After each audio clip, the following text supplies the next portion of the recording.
Hi, I'm artist Katie Harrison Taylor, and today I will be cooking a full English breakfast in the hope of understanding the art world and the different characters within it.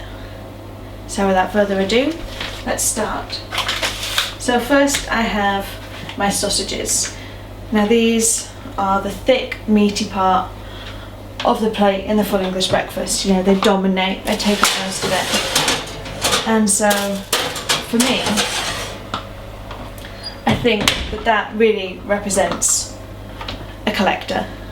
The collector is at the top of the food chain. You know, they have the wealth, they have, the money to really dominate. And if a collector buys you as an artist, then kind of maybe that just guarantees your success.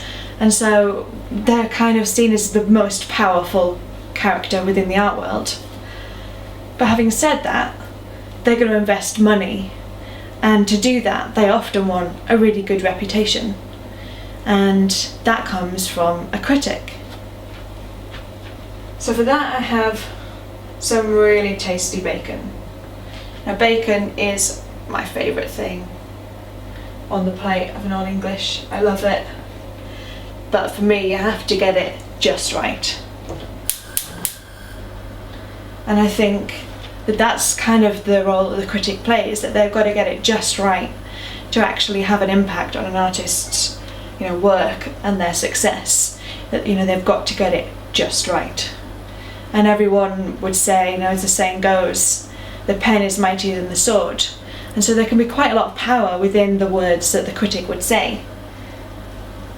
But having said that, art is visual. Art wants to be viewed, it wants to be experienced. And so maybe actually we're talking too much about art, and maybe the critic isn't as important as we think, because art wants to be viewed. Now another interesting thing on the plate of a full English is the tomato. Now I've kind of always just wondered, why do we have tomatoes on a full English? The full English is thick, greasy, so why do we have something healthy on it? And that brings me to the character of Adela.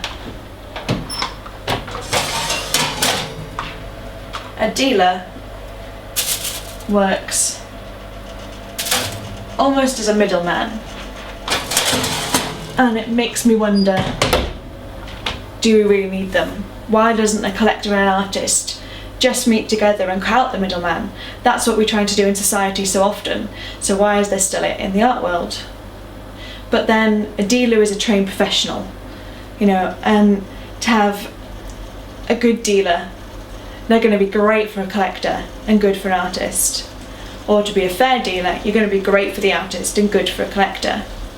And they act as the translator between the two, who speak totally different languages. And so maybe actually they are quite important, and maybe we do need them. Which brings me on to the visitor. And here I've got some really nice Branston beans. They're totally beans on a full English. They just manage to get everywhere, even though they're pretty much the smallest thing that there is. And I kind of think that would represent the visitor. Really, they're pretty small, maybe a little bit insignificant. Do we really need them? But then a visitor has a lot of power, because, just like they say, beans, good for the heart. The more you eat, the more you fart. I think a different version of that could be beans, good for the art. The more you eat, the more they fart. And maybe the more that a visitor is there viewing artwork, the more an artist is gonna produce. So maybe they're quite important. And the other thing about beans is I like to cook them really slowly. I like them to have a really thick consistency. And when visitors go into a gallery, they'll disperse everywhere. But they'll slowly start to come together and kind of build this sort of consensus. And so actually, maybe they are quite an important character and position within the art institution. But what is a visitor really there to see? They're there to see the artwork, and who produces that? The artist. Which brings me on to the natural choice within a full English of who the artist is, and that would be eggs. You can do so much with eggs. You know, they can be totally crazy. So today I'm gonna scramble my eggs. That is my favourite thing for eggs. But you can have eggs in all sorts of different ways. I could have fried the eggs. And frying the eggs would quite naturally,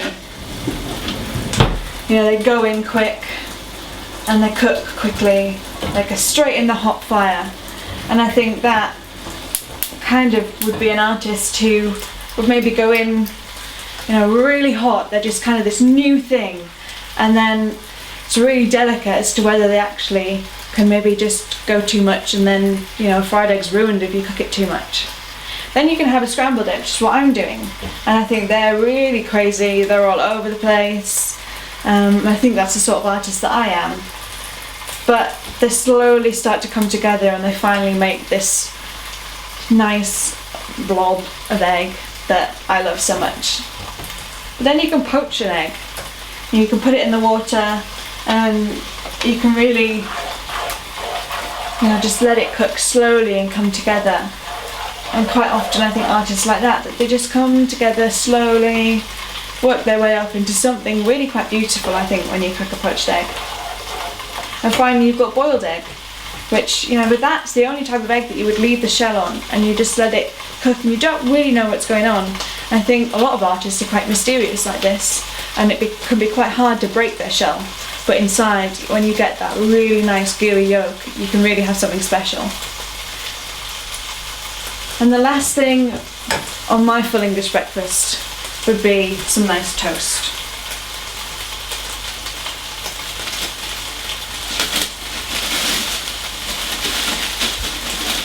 The toast on a full English breakfast, most of the time, goes on a little side plate. And so for me, I think that represents a curator, because they have to look and overlook all of these different characters within the art world and have to get it just right for all of them. And it's so easy to burn toast, you know, and quite often a curator is criticised because of what they've done, and that they're the easy ones to blame, just like toast is really, you know, easy to burn, and they quite often get burnt themselves, because a curator's got to get it right for the artist to meet their vision. They've got to get it right for the collector, for someone to actually want to buy their work. You know, they've got to get it right for the visitor to have the right sort of experience. And so I think, you know, they have to overlook everything, and maybe they're really important. So I think my full English is coming on quite nicely, and it's going to come together really good, and I'm excited about it. And I think that when I'm looking like this at the art world, that's what I'm excited about, how it all comes together. Because I like to pick apart the different roles, but really I just love the art institution, and I'm excited to be a part of it.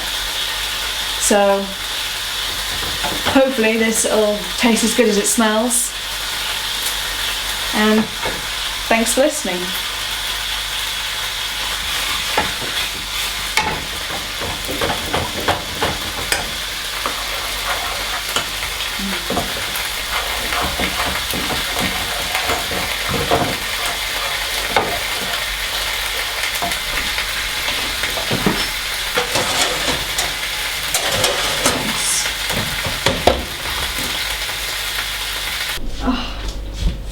I'm so looking forward to this.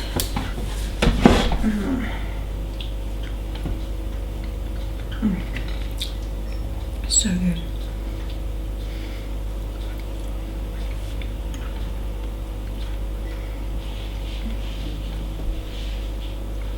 I'm happy.